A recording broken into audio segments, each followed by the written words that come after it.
الحمد لله نحمده ونستعينه ونستغفره ونؤمن به ونتوكل عليه ونعوذ بالله من شرور أنفسنا ومن سيئات أعمالنا من يهده الله فلا مضل له ومن يضلله فلا هادي له ونشهد أن لا إله إلا الله وحده لا شريك له وصلى الله تبارك وتعالى على خير خلقه محمد وعلى آله وأصحابه أجمعين. أما بعد فأعوذ بالله من الشيطان الرجيم. بسم الله الرحمن الرحيم. ربنا وابعث فيهم رسولا منهم يتلو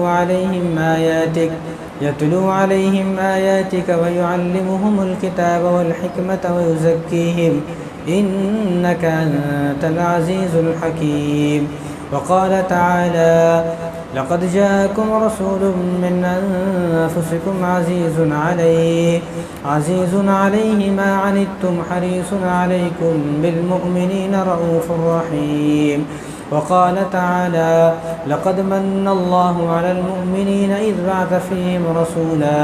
وقال النبي صلى الله عليه وسلم: لا يؤمن أحدكم حتى أكون أحب إليه من والده وولده والناس أجمعين. وقال النبي صلى الله عليه وسلم: أنا دعوة إبراهيم، أو كما قال عليه الصلاة والسلام. میرے محترم دوستوں، عزیز ساتھیوں، تمام ساتھیوں کو السلام علیکم ورحمۃ اللہ وبرکاتہ.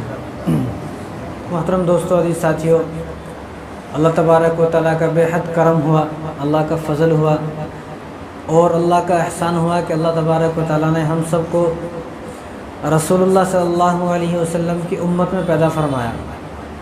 اور اس سے بھی بڑا کرم یہ ہوا کہ ہمارے دلوں کے اندر رسول اللہ صلی اللہ علیہ وسلم کی محبت موجود ہے. محبت ہے تو ہی ہم نے اپنی مسجدوں کو آباد کیا ہوا ہے. محبت ہے تو ہی ہمارا لباس رسول اللہ صلی اللہ علیہ وسلم والا لباس ہے. محبت ہے تو ہی ہمارے چہرے پر داڑھی ہے. محبت ہے تو ہی اذان کے بعد ہمارا دل تڑپا مسجد میں جانے کے لیے. کہیں نہ کہیں مسلمانوں کے دل میں رسول اللہ صلی اللہ علیہ وسلم کی محبت ہوتی ہے، رہتی ہے، لیکن ہمارے ہندوستان کے حالات اور یہاں ہم لوگ جو غیروں کے ساتھ رہے اس کی وجہ سے ہمارے چہرے سے نظر نہیں آتی وہ محبت، لیکن محبت رہتی ہے. ایک آدمی ساری زندگی شراب میں گزار دے، ساری زندگی مسجد میں نہیں آیا اور ساری زندگی نافرمانیاں کرتا رہا، لیکن اس کے دل میں بھی رسول اللہ صلی اللہ علیہ وسلم کی کہیں نہ کہیں محبت ہوتی ہے. کس طرح ہوتی ہے وہ؟ اس طرح کسی شرابی کو پکڑو، آپ ایسا آدمی آپ تلاش کرو جو کبھی آپ کو مسجد میں نظر نہیں آیا. آ رہی آواز؟ آ رہی؟ جو کبھی آپ کو مسجد میں نظر نہیں آیا اس کو پکڑو، آپ اس کو پوچھو مدینہ جانے کا دل ہے کیا؟ بس اتنا پوچھو، پھر دیکھیں اس کی محبت. لیکن کبھی مسجد میں نہیں آئے، کبھی نہیں آئے، لیکن ان کے دل میں کتنی محبت، مدینہ دیکھنے کی کتنی طلب. علامہ جامی رحمۃ اللہ علیہ ایک بہت بڑے بزرگ ہیں، ولی ہیں. جب وہ مدینہ میں آئے، وہ حج کرنے گئے. اب حج کرنے کبھی ایسا ہوتا ہے جو لوگ پہلے جاتے ہیں، جب حج کے ایام شروع ہوتے ہیں، جو لوگ ذی قعدہ میں جاتے ہیں تو وہ لوگ پہلے مدینہ جاتے ہیں پھر مکہ جاتے ہیں. لیکن جو آدمی ذی قعدہ کے آخر میں جاتا ہے یا ذی الحجہ کے شروع میں جاتا ہے تو وہ آدمی پہلے مکہ جاتا ہے پھر مدینہ جاتا ہے. لیکن جو آدمی ذی قعدہ کے شروع میں جاتا ہے وہ پہلے مدینہ پھر مکہ جاتا ہے. اب وہ کب گئے؟ ذی الحجہ کے مہینے کے شروع میں گئے. تو انہوں نے حج پورا کیا. حج مکمل کرنے کے بعد مدینہ آئے. کہاں ہے مدینہ؟ مدینہ کہاں ہے؟ یہ ذرا ڈیمارٹ کے پیچھے ہے ذرا مدینہ. کہاں ہے مدینہ؟ ہاں، سب کو یاد ہونا چاہیے. ابھی ایک صاحب وہ انٹرویو لے رہے تھے تو نہیں کہنا چاہیے مسلمانوں کے آج کل ایسے حالات ہیں، اللہ رحم فرمائے. تو انہوں نے ایک مسلمان سے پوچھا کہ ہمارے نبی کی قبر کہاں ہے؟ تو انہوں نے بولا ہمارے نبی کی قبر امریکہ میں ہے. بتاؤ، یعنی کہاں گزار دی زندگی. اور چند سال پہلے کی بات ہے جب آندھرا تلنگانہ ایک تھا، تلنگانہ بعد میں الگ ہوا نا، تو جب اس وقت کس کی سرکار تھی؟ چندر بابو نائیڈو کی سرکار تھی، معلوم نا؟ جو پرانے لوگ ہیں ان کو معلوم ہے، میرے کو تو نہیں معلوم، اس زمانے میں تو ہم لوگ مدرسے میں پڑھتے تھے، اب ہم لوگوں نے اتہاس پڑھا تو معلوم ہوا۔ تو اس زمانے میں ایک کالج تھا یہیں تلنگانہ میں ہی، اس وقت آندھرا تھا، تو اس کالج میں بڑی بڑی لڑکیاں تھیں، کالج میں پڑھنے والی لڑکیاں تو کوئی چھوٹی ہوتی نہیں ہے، پورے برقعے میں تھی، اور دیکھنے سے ایسا لگ رہا تھا کہ یہ لڑکیاں ایسی ہیں کہ ابھی غوث پاک کی محفل سے آئی ہیں۔ تو ایک انٹرویو لینے والا ان کے پاس پہنچا، تو لڑکیوں سے سوال کیا، کرتے کرتے ایک لڑکی سے سوال یہ کیا کہ ہمارے نبی کا نام کیا ہے، ہمارے نبی کون ہے؟ تو انہیں کیا بولی؟ چندر بابو نائیڈو ہمارے نبی ہے۔ 2014 کی بات ہے وہ۔ تو ہمارے یہ حالات ہیں، اس لیے مولانا ادریس کاندھلوی رحمۃ اللہ علیہ نے فرمایا کہ اپنے خاندان کے بارے میں کوئی آدمی جانے یا نہ جانے، اپنی بیوی کے بارے میں کوئی آدمی جانے یا نہ جانے، کہاں پیدا ہوئی بیوی، کہاں پلی بڑی، کون اس کو بڑا کیا ہے، کون اس کو پرورش کیا، یہ جانے نہ جانا سب چلے گا، لیکن اگر کوئی آدمی اپنے نبی کے بارے میں نہیں جانتا ہے تو مولانا ادریس رحمۃ اللہ علیہ نے فرمایا، سیرت مصطفیٰ کی کتاب ہے، اس کے اندر فرمایا کہ وہ آدمی مسلمان نہیں ہے۔ کیوں؟ جس نبی کی وجہ سے ہمیں ایمان ملا، ہمیں اسلام ملا، قرآن ملا، جنت میں اگر کوئی لے کر جائے گا تو کوئی ایم ایل اے صاحب، کوئی ایم پی صاحب، کوئی چودھری صاحب، کوئی سرپنچ صاحب ہمیں جنت میں لے کر نہیں جائیں گے، اگر ہمیں کوئی جنت میں لے کر جائیں گے تو ہمارے نبی ہیں، اور ہماری سفارش رسول اللہ صلی اللہ علیہ وسلم کے علاوہ ہمیں کسی سے امید بھی نہیں ہے اور امید لگانے بھی نہیں، تاکہ مرنے کے بعد رسول اللہ صلی اللہ علیہ وسلم سے بول سکتے ہیں یا رسول اللہ مجھے آپ سے امید تھی کہ آپ میری سفارش کریں گے، میری کسی سے امید نہیں تھی، صرف میری امید آپ سے تھی، تو رسول اللہ صلی اللہ علیہ وسلم بھی اس کو سینے سے لگائیں گے، گلے سے لگائیں گے کہ ساری زندگی تڑپتا رہا میری شفاعت کے لیے، چلو آج میں تمہیں اپنا ہاتھ پکڑ کر جنت میں لے کے جاتا ہوں۔ تو علامہ جامی رحمۃ اللہ علیہ مکے سے حج ہو گیا، حج مکمل کرنے کے بعد مدینے آئے، تو جب مدینے میں انٹر ہو رہے تھے تو رات کا وقت تھا، وہ زمانہ کوئی گاڑیوں کا زمانہ نہیں تھا، اونٹ پر جا رہے ہوں گے، گھوڑے پر جا رہے ہوں گے، تو رات میں جب مدینے کی بارڈر میں انٹر ہونے لگے تو جو اس وقت میں مدینہ کا گورنر تھا، مدینہ کا والی تھا، یعنی مدینہ کا پی ایم تھا، تو اس کو خواب میں کون آئے؟ رسول اللہ صلی اللہ علیہ وسلم خواب میں آئے اور کہا کہ جلدی اٹھ اور علامہ جامی رحمۃ اللہ علیہ کو روکو اور اس کو مدینے میں داخل نہ ہونے دو۔ انہیں رات میں ایک دم اٹھے اور اپنے پورے لشکر کو لیا اور ایک دم سے بارڈر پر پہنچ گئے جہاں سے مدینہ اندر آتے تھے، پوچھا علامہ جامی کون ہے؟ تو پوچھتے پوچھتے معلوم انہیں علامہ جامی ہے، پکڑ کر جیل میں بند کر دیے۔ کیا کیے؟ جیل میں بند کر دیے، سو گئے، اور پورا دن وہ جیل میں ہے۔ اب انہیں دوسرا دن سو گیا رات میں، وہ پورا دن جیل میں ہے، انہیں دوسرے دن رات میں سو گیا جو گورنر تھا۔ دوسرے دن رات میں خواب میں پھر حضور آئے، کہا کہ تو بیوقوف ہے کیا؟ حضور نے کہا کہ تو پاگل ہے، بیوقوف ہے کیا؟ تجھ سے یہ کسی نے کہا کہ رسول اللہ صلی اللہ علیہ وسلم کو، وہ رسول اللہ صلی اللہ علیہ وسلم نے خواب میں کہا کہ تجھ سے یہ کسی نے کہا کہ تو علامہ جامی کو جیل میں بند کر دے؟ میں نے یہ نہیں کہا، میں نے کہا صرف روکو، تو نے ان کو جیل میں بند کر دیا، لہذا جلدی اٹھ اور ان کو جیل سے باہر نکالے۔ اب انہیں اٹھا، جیل سے باہر نکالا، اب اس کو سمجھ میں نہیں آ رہا، پہلے تو حضور فرمایا کہ اس کو روکو، اب حضور فرما رہے اس کو جیل سے نکالو، آخر مجھے سمجھ میں نہیں آ رہا آخر رسول اللہ صلی اللہ علیہ وسلم کیا کہنا چاہ رہے ہیں۔ تو انہوں نے جیل میں سے نکال دیا اور اپنے پاس رکھا۔ تو تیسرے دن پھر سو گئے، تو پھر سے حضور خواب میں آئے، تو اب حضور صلی اللہ علیہ وسلم خاموش ہیں۔ اب انہوں نے پوچھا یا رسول اللہ وہ بات مجھے سمجھ میں نہیں آئی، آپ نے پہلے کہا کہ اس کو روکو، آپ نے پھر میں نے جیل میں ڈال دیا، آپ نے کہا اس کو جیل میں سے نکالو، یہ کوئی مجرم تھوڑی ہے جو اس نے اس کو جیل میں بند کر دیا ہے۔ تو رسول اللہ مجھے یہ بات سمجھ میں نہیں آ رہی۔ تو حضور صلی اللہ علیہ وسلم نے ارشاد فرمایا کہ علامہ جامی رحمۃ اللہ علیہ جو ہے نا، وہ مجھ سے اتنی محبت کرتے ہیں، اتنی محبت کرتے ہیں، میں نے اس لیے منع کیا اگر یہ میرے پاس آئے گا، اگر یہ میرے پاس آ گیا، میرے روضہ مبارک کے پاس اگر یہ علامہ جامی آ گیا تو مجھے ان سے اتنی محبت ہے اور اس کو مجھ سے اتنی محبت ہے کہ مجھے مجبور ہو کر اپنی قبر مبارک سے ہاتھ نکال کر اس سے مصافحہ کرنا پڑے گا۔ میں نے اس لیے کہا، وہ حیران ہو گئے۔ تو پھر ایسا ہوا، حضور نے فرمایا کہ میں اس لیے ان کو آتا ہوا دیکھنا نہیں چاہتا، اگر میں نے مصافحہ کرنے کے لیے ہاتھ قبر سے باہر نکالا تو لوگ دیکھیں گے، فتنہ فساد ہوگا۔ پھر ایسا ہوا، لوگوں نے دیکھا کہ پھر جب ان کو معلوم ہوا، یہ تو پہلے سے انتظار میں تھے کب ایسا ہو، کوئی ایسا معجزہ ہو رسول اللہ صلی اللہ علیہ وسلم کی طرف سے کہ میں ان سے ملاقات کروں اور عجیب منظر ہو جائے۔ اب ان کو جب پتہ چلا، بادشاہ نے صبح بتایا کہ حضور صلی اللہ علیہ وسلم یہ فرما رہے ہیں، ان کے تو مزے آ گئے، مجھے تو یہ کرنا ہی کرنا ہے۔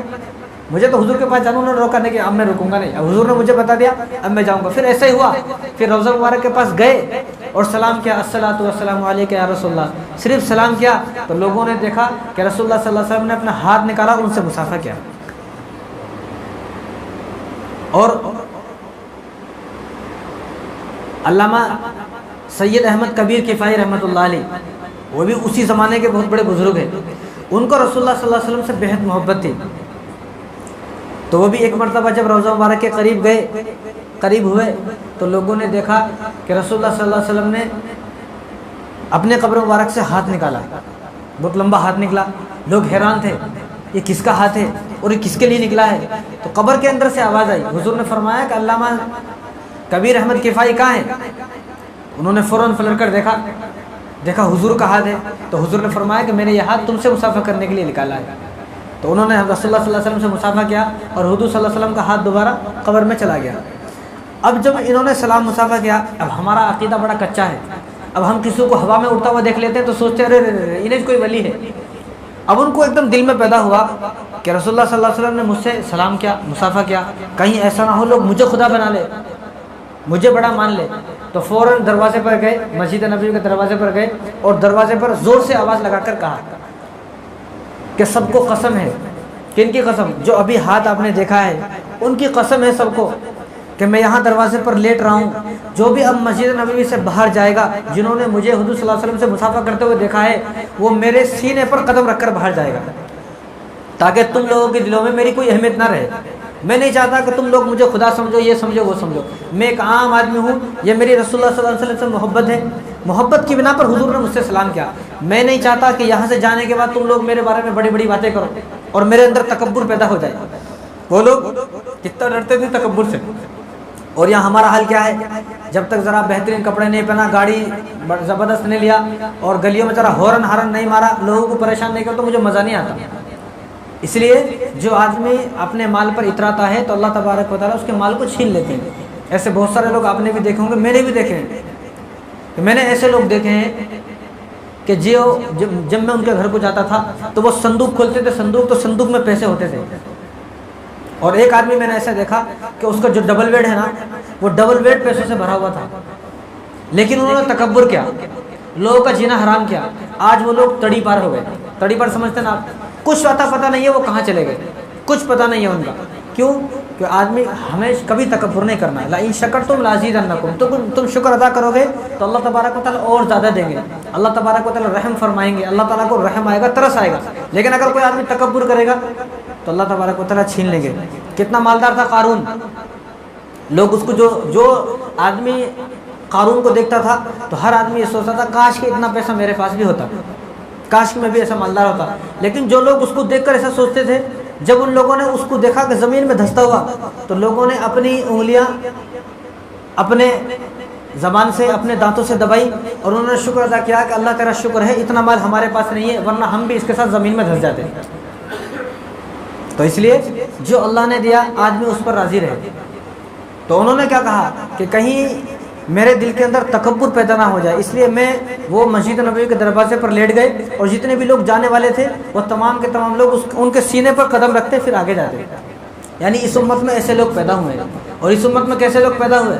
علامہ شبلی رحمۃ اللہ علیہ، وہ ایسے بزرگ تھے، اللہ ان سے بات کرتے تھے۔ کون؟ اللہ بات کر رہے ہیں، عجیب سی بات ہے، آدمی سوچے تو حیران ہو جاتا، اللہ بات کر رہے ہیں۔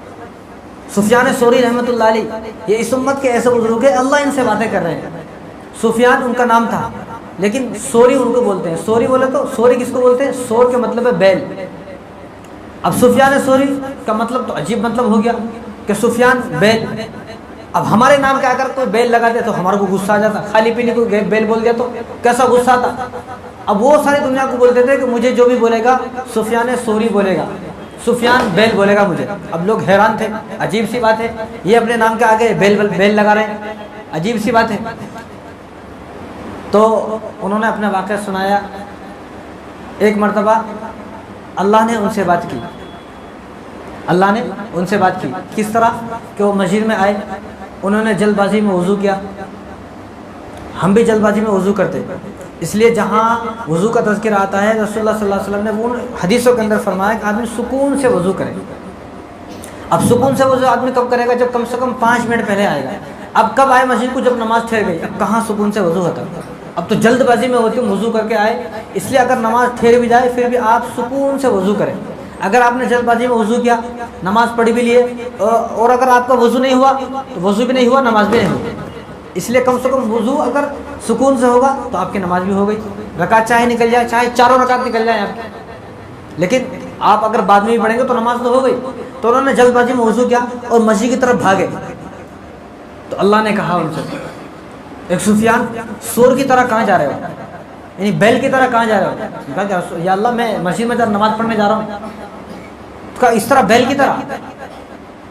کہا یا اللہ مطلب سمجھ میں نہیں آیا. تو اللہ نے ان سے کہا کہ تم نے وضو اچھی طریقے سے نہیں کیا، جاؤ پھر سے وضو سکون سے کرو اور پھر مسجد میں جاؤ نماز پڑھو. تو انہوں نے اس دن سے ان کو اتنا مزہ آیا، میرے اللہ نے مجھے بیل کہا. اب ساری دنیا کو بولتے تھے. اب آپ کہیں بھی جب بھی کتابوں میں پڑھے ہوئے تو سفیان ثوری لکھا آئے گا، حالانکہ ان کے نام کے آگے اگر خالی سفیان بولیں گے تو سمجھ میں نہیں آتا، پتہ نہیں کون سفیان ہے. سفیان ثوری بولے تو ایک دم سمجھ میں آتا، ارے وہ سفیان ہے. اللہ باتیں کر رہے ہیں. علامہ شبلی رحمۃ اللہ علیہ سے اللہ نے بات کی، اللہ ان سے بات کرتے تھے. تو اس امت میں جو آدمی رسول اللہ صلی اللہ علیہ وسلم سے محبت کرے گا اس کو یہ مقام ملے گا. تو مسلمانوں کے دلوں میں کہیں نہ کہیں اللہ کے رسول اللہ صلی اللہ علیہ وسلم کی محبت ہوتی ہے اور ہونی بھی چاہیے. کیوں؟ کیونکہ رسول اللہ صلی اللہ علیہ وسلم نے کیا ارشاد فرمایا، لا یؤمن احدکم حتی اکون احب الیہ من والدہ وولدہ والناس اجمعین، کہ ایک مسلمان جب تک ایمان والا نہیں ہو سکتا تو جب تک وہ اپنی اولاد، اپنی بیوی، اپنے بچے، اپنے کاروبار، اپنی دکان، اپنے مال سے زیادہ رسول اللہ صلی اللہ علیہ وسلم سے محبت نہیں کرے گا، جب تک وہ ایمان والا نہیں ہو سکتا. تو ہمیں رسول اللہ صلی اللہ علیہ وسلم سے محبت ہونی چاہیے. کس طرح محبت ہونی چاہیے؟ بخاری شریف کی روایت ہے، ایک مرتبہ رسول اللہ صلی اللہ علیہ وسلم ممبر پر بیٹھے ہوئے تھے، خطبہ ارشاد فرما رہے تھے. تو اچانک حضور صلی اللہ علیہ وسلم نے حضرت عمر کو پوچھا. کن کو پوچھا؟ حضرت عمر کو پوچھا کہ عمر بتاؤ آپ کو مجھ سے کتنی محبت ہے؟ کیا رسول اللہ بہت محبت ہے. تو حضور نے پوچھا کہ تم کو اپنی اولاد سے زیادہ محبت ہے؟ کہا کہ رسول اللہ اولاد سے زیادہ محبت ہے. بیوی سے زیادہ محبت ہے؟ کہا ہے رسول اللہ بیوی سے زیادہ محبت ہے. مال سے زیادہ محبت ہے؟ ہاں یا رسول اللہ مال سے زیادہ محبت ہے. تو فرمایا کیا تم کو اپنی جان سے زیادہ مجھ سے محبت ہے؟ تم نے کہا کہ نہیں یا رسول اللہ مجھے اپنی جان سے زیادہ آپ سے محبت نہیں ہے. انہوں نے سچ بولا، انہوں نے سچ بولا. اب ہم لوگ کیا ہے، ہمارے سے پوچھے تو ہے بولنے کا، ایسا کچھ بھی بول دو بھائی کیا کرنے کا ہے، لیکن وہ کبھی جھوٹ نہیں بولتے تھے، وہ ہمیشہ سچ بولتے تھے. اس لیے انہوں نے کہا کہ مال سے زیادہ محبت، اولاد سے زیادہ محبت، بیوی سے زیادہ محبت، لیکن جان سے زیادہ محبت نہیں ہے. تو حضور نے کیا فرمایا؟ حضور نے ارشاد فرمایا کہ عمر ابھی تو تیرا ایمان مکمل نہیں ہوا، ابھی تیرا ایمان مکمل نہیں ہوا ہے. کیوں یا رسول اللہ؟ کیونکہ ابھی تجھے مجھ سے اپنی جان سے زیادہ محبت نہیں ہے. جب تک تو اپنی جان سے زیادہ مجھے محبت نہیں کرے گا تو تیرا ایمان مکمل نہیں ہوتا. کہا اچھا یا رسول اللہ ٹھیک ہے پھر آپ رکیں یا رسول اللہ. یہ نہیں کہا کہ ایسا کیسا ہو گیا، ہم لوگ آپ کا ساتھ دے رہے اتنے دن سے، یہ وہ نہیں. کہا ایک منٹ انتظار کریں یا رسول اللہ. تو حضور صلی اللہ علیہ وسلم خاموش بیٹھ گئے. انہوں نے آنکھیں بند کی اور اپنے جان سے بات کی، اپنے آپ سے بات کی، اپنے دل سے بات کی کہ اے جان اب تو صبر کر، اب تو بھی اللہ کے رسول کی ہو گئی ہے، اب تو بھی رسول اللہ صلی اللہ علیہ وسلم کی ہو گئی ہے. تو انہوں نے آنکھ کھولی اور کہا کہ یا رسول اللہ جو سوال آپ نے جب کیا تھا نا پھر سے وہ سوال کریں، پھر سے وہ سوال کریں. تو حضور نے کیا ارشاد فرمایا؟ اب مجھے تجھ پر یقین ہے، اب مجھے وہ سوال کرنے کی ضرورت نہیں ہے، کیونکہ حضور کو بھی معلوم تھا کہ یہ لوگ جھوٹ نہیں بولتے ہیں. اب ہم لوگ کیا ہے، جب بھی 12 ربیع الاول آتا ہم جو لوگ جھوٹ بولتے ہیں. کتنے 12 ربیع الاول ہماری زندگی میں آئے. اس لیے میں کہتا ہوں کہ مسلمانوں کو 2 مہینے ملے بدلنے کے، سدھرنے کے اور گناہوں سے توبہ کرنے کے، برائی سے روکنے کے 2 مہینے ملے. ایک مہینہ کون سا؟ رمضان کا مہینہ، کہ اس رمضان کے مہینے میں آدمی خود کو بدلے. لیکن رمضان کا مہینہ ہم نے کھانے پینے کا مہینہ، تجارت کا مہینہ بنا دیا. اور دوسرا مہینہ ربیع الاول کا مہینہ ملا کہ ہم اس میں اصلاح کرتے، رسول اللہ صلی اللہ علیہ وسلم کی سیرت کو اپناتے، ہم اپنے اوپر یہ غور کرتے کہ رسول اللہ صلی اللہ علیہ وسلم کیوں اس دنیا میں آئے تھے، کہ اب ہمیں بھی وہ کام کرنا ہے کہ حضور صلی اللہ علیہ وسلم کیوں اس دنیا میں آئے تھے. لیکن یہ مہینہ بھی ہم نے ایسے ہی بس کھانے پینے میں برباد کر دیا. اور حالانکہ رسول اللہ صلی اللہ علیہ وسلم کے ارشاد فرمایا آگے. تو حضور نے حضرت عمر سے پوچھا تو حضرت عمر نے کیا کہا؟ حضرت عمر نے جب کہا رسول اللہ پھر سے پوچھے تو حضور نے فرمایا اب مجھے پوچھنے کی ضرورت نہیں ہے، کیونکہ حضور صلی اللہ علیہ وسلم کو یقین تھا، بھروسہ تھا کہ انہوں اب جو میں سوال کروں گا انہوں یہ بات بولیں گے کہ ہمیں آپ سے جان سے زیادہ محبت ہے. ایک مرتبہ صحابہ رسول اللہ صلی اللہ علیہ وسلم کے پاس آئے تو حضور صلی اللہ علیہ وسلم مسجد کے کونے میں بیٹھ کر بیٹھے ہوئے تھے اور آپ کا چہرہ بالکل ایک دم سرخ تھا اور آپ ایک دم غمگین تھے، رنجیدہ تھے، پریشان تھے۔ غمگین کیسا سمجھ میں آتا آپ کو؟ آپ کے پاس فون ہے اور فون وہ گم گیا، آئی فون ہے کسی کے پاس اور فون گم گیا، گمنے کے بعد معلوم ہو رہا ہے فون گم گیا، جب جو حالت ہوتی ہے نا اس کو بولتے غمگین۔ سمجھ میں آیا؟ آج ہی تنخواہ ملی 20,000 روپے، راستے میں آ رہا تھا تو راستے میں گر گئے وہ پیسے، اب جو حالت رہتی نا اس کو بولتے غمگین۔ سمجھ میں آیا؟ تو ایسے غمگین تھے حضور۔ تو صحابہ آئے، صحابہ نے محسوس کیا صحابہ سے زیادہ محبت رسول اللہ صلی اللہ علیہ وسلم کو اس پوری دنیا کے لوگ نہیں کر سکتے، جتنی صحابہ کو رسول اللہ صلی اللہ علیہ وسلم سے محبت تھی۔ پوری دنیا کے مسلمان ایک طرف اور ایک صحابہ صرف ایک، ادنا سے صحابہ ایک طرف، تو یہ ادنا سے صحابہ کی محبت پوری دنیا کے مسلمان کے برابر نہیں ہو سکتی، ان کو اتنی زیادہ محبت تھی۔ کس طرح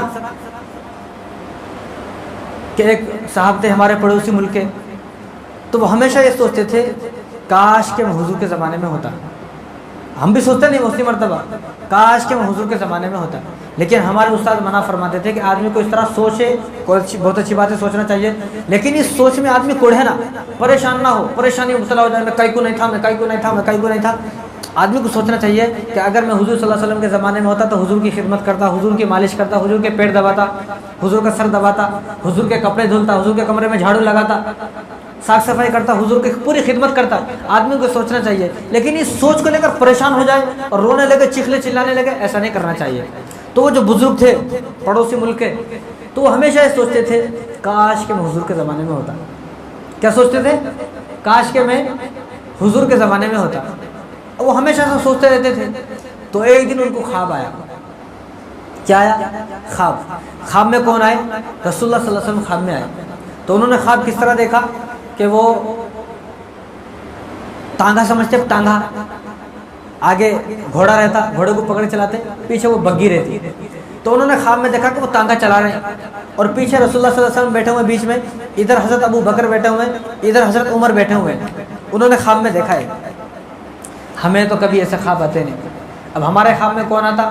فلم اسٹار ہمارے خواب میں آتا، ہیرو ہیروئن ہمارے خواب میں آتے، پیسے ہمارے خواب میں آتے۔